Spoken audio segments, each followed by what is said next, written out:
ಜಿಲ್ಲಾಧಿಕಾರಿಗಳ ಕಚೇರಿ ಎದುರುಗಡೆ ಮೆಡಿಕಲ್ ಮಾಲೀಕರಿಂದ ಕಲಬುರಗಿ ಜಿಲ್ಲಾ ಔಷಧ ವ್ಯಾಪಾರಿಗಳ ಸಂಘದಿಂದ ಪ್ರತಿಭಟನೆಯನ್ನು ಮಾಡಲಾಯಿತು. ಆನ್ಲೈನ್ನಲ್ಲಿ ಔಷಧಿ ಮಾರಾಟಕ್ಕೆ ಕೇಂದ್ರ ಸರ್ಕಾರ ಒಪ್ಪಿಗೆ ನೀಡಿರುವ ಹಿನ್ನೆಲೆಯಲ್ಲಿ ಇದನ್ನು ವಿರೋಧಿಸಿ ಕರ್ನಾಟಕ ರಾಜ್ಯಾದ್ಯಂತ ಔಷಧ ವ್ಯಾಪಾರಿಗಳ ಸಂಘದವರು ಪ್ರತಿಭಟನೆ ಮಾಡುತ್ತಿದ್ದಾರೆ. ಅದರಂತೆ ಇಂದು ಕಲಬುರಗಿ ನಗರದ ಜಿಲ್ಲಾಧಿಕಾರಿಗಳ ಕಚೇರಿ ಎದುರುಗಡೆ ಪ್ರತಿಭಟನೆ ಮಾಡಿ ಆಕ್ರೋಶವನ್ನು ವ್ಯಕ್ತಪಡಿಸಿ ಯಾವುದೇ ಕಾರಣಕ್ಕೂ ಆನ್ಲೈನ್ ಮೆಡಿಸಿನ್ ಮಾರಾಟಕ್ಕೆ ಅನುವು ಮಾಡಿಕೊಡಬಾರದೆಂದು ಆಗ್ರಹ ಮಾಡಿದ್ದಾರೆ. Bureau report RJ32 Kannada news Kalaburagi.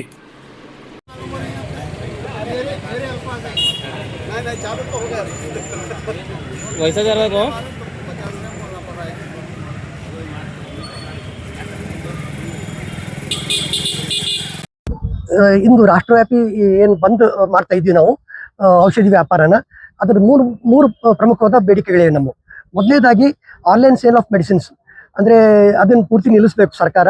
Covid ಅಂತ ಮಹಾಮಾರಿಯಲ್ಲಿ ಸರ್ಕಾರ GSR 817 ಅಂತ ಹೇಳಿ ಒಂದು ರೂಲ್ ತಂದ್ಬಿಟ್ಟು online sale of medicines allow ಮಾಡಿತ್ತು.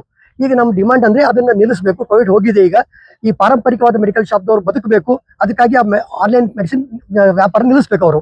ಎರಡನೇದಾಗಿ ಕಾರ್ಪೊರೇಟ್ ಮತ್ತು ಚೈನ್ ಮೆಡಿಕಲ್ ಶಾಪ್ಸ್ ಅಂತ ಹೇಳ್ತೀವಿ ನಾವು. ಅಂತ ಮೆಡಿಕಲ್ ಶಾಪ್ ಅಲ್ಲಿ ಅತಿಯಾದ ಡಿಸ್ಕೌಂಟ್ ಹಾವಳಿ ಇದೆ. ಆ ಡಿಸ್ಕೌಂಟ್ ಹಾವಳಿ ನಿಂತು ನಮ್ಮ ಪಾರಂಪರಿಕವಾದ ಮೆಡಿಕಲ್ ಶಾಪ್ಗಳು ಬದುಕಬೇಕು ಅಂತ ನಮ್ದು ಒಂದು ಕಳಕಳಿ ಇದೆ. ಹಾಗಾಗಿ ನಮ್ದು ಅದು ಸರ್ಕಾರಕ್ಕೆ ಪ್ರೆಷರೈಸ್ ಮಾಡ್ತೀವಿ ನಾವು. ಈಗ ಅದ ಡಿಸ್ಕೌಂಟ್ ಅಥವಾ ಈ ಔಷಧಿ ವ್ಯಾಪಾರದಲ್ಲಿ ಇದು ಜೀವರಕ್ಷಕ ಔಷಧಿಗಳು, ಇದಕ್ಕೆ ಯಾಕೆ ಡಿಸ್ಕೌಂಟ್ ಎಲ್ಲ ಬೇಕು ಅಂತ ನಮ್ಗೆ ಅರ್ಥ ಆಗ್ತಾ ಇಲ್ಲ. ಅದಕ್ಕೆ ಸರ್ಕಾರ ಈ ಬಗ್ಗೆ ಗಮನ ಕೊಟ್ಟು ಸಾರ್ವಜನಿಕರಿಗೆ ಇದರದ್ದು ಮಿಸ್ಕನ್ಸೆಪ್ಷನ್ ಅಂತ ಏನಿದೆ ಅತಿಯಾದ ಡಿಸ್ಕೌಂಟ್ ಹಾವಳಿ ಬಗ್ಗೆ ಅದನ್ನು ತೆಗೆದು ಹಾಕಿ ಈ ಒಂದು ಡಿಸ್ಕೌಂಟ್ ಹಾವಳಿ ತೆಗಿಸ್ಬೇಕು ಅಂತ ಕೇಳ್ಕೊಳ್ತಾ ಇದೀವಿ. ಮೂರನೇದಾಗಿ ಈ ಸ್ಪೂರಿಯಸ್ ಡ್ರಗ್ಸ್, ನಕಲಿ ಅಥವಾ ಕಳಪೆ ಔಷಧಿ ಅಂತ ಹೇಳ್ತೀವಿ, ಅದು ಆನ್ಲೈನ್ ಸೇಲ್ ಅಲ್ಲಿ ನಿಲ್ಲಿಸಬೇಕು. ಆ ಸಾರ್ವಜನಿಕರಿಗೆ ಅದರಿಂದ ತೊಂದರೆ ಆಗ್ತಾ ಇದೆ, ಆ ತೊಂದರೆ ನಿವಾರಣೆ ಮಾಡಿಸ್ಬೇಕು ಅಂತ ಸರ್ಕಾರಕ್ಕೆ ಮನವಿ ಪತ್ರ ಕೊಟ್ಟಿದ್ದೀವಿ. ಇವತ್ತು ಈ ಮನವಿ ಪತ್ರ ಕೊಡೋದಕ್ಕೆ ನಮ್ಮ ಸಂಘದ ಎಲ್ಲ ಸದಸ್ಯರು ಸೇರಿ ನಾವು DC ಆಫೀಸ್ ಬಂದು DC ಥ್ರೂ ಮೆಮೊರಂಡಮ್ ನಮ್ಮ ಪ್ರಧಾನಮಂತ್ರಿಯವರಿಗೆ ಕೊಟ್ಟಿದ್ದೀವಿ. ಇವತ್ತು ಇಡೀ ದಿನ ಸಂಪೂರ್ಣ ಮೆಡಿಕಲ್ ಶಾಪ್ ಬಂದಿರ್ತದೆ.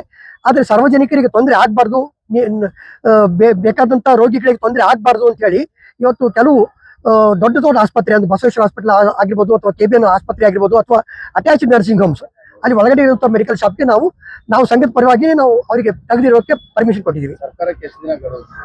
ಸರ್, ಸರ್ಕಾರಕ್ಕೆ ನಾವು 1 ತಿಂಗಳ ಗಡುವು ಕೊಟ್ಟಿದ್ದೀವಿ. ಈಗ ನಮ್ಮ ಆಲ್ ಇಂಡಿಯಾ ಸಂಘಟನೆ ವತಿಯಿಂದ ಮುಂಬರುವ ದಿನಗಳಲ್ಲಿ ಇದು ಇನ್ನೂ ಉಗ್ರವಾಗಿ ನಾವು ಹೋರಾಟ ಮಾಡ್ತೀವಿ. ಇದು ನಮ್ಮ ಡಿಮಾಂಡ್ಸ್ ಪೂರೈಸದೆ ಹೋದ್ರೆ. ನನ್ನ ಹೆಸರು ರವೀಂದ್ರ ಜೋಶಿ, ಕಾರ್ಯದರ್ಶಿ, ಕಲಬುರಗಿ ಜಿಲ್ಲಾ ಔಷಧಿ ವ್ಯಾಪಾರಿ ಸಂಘ.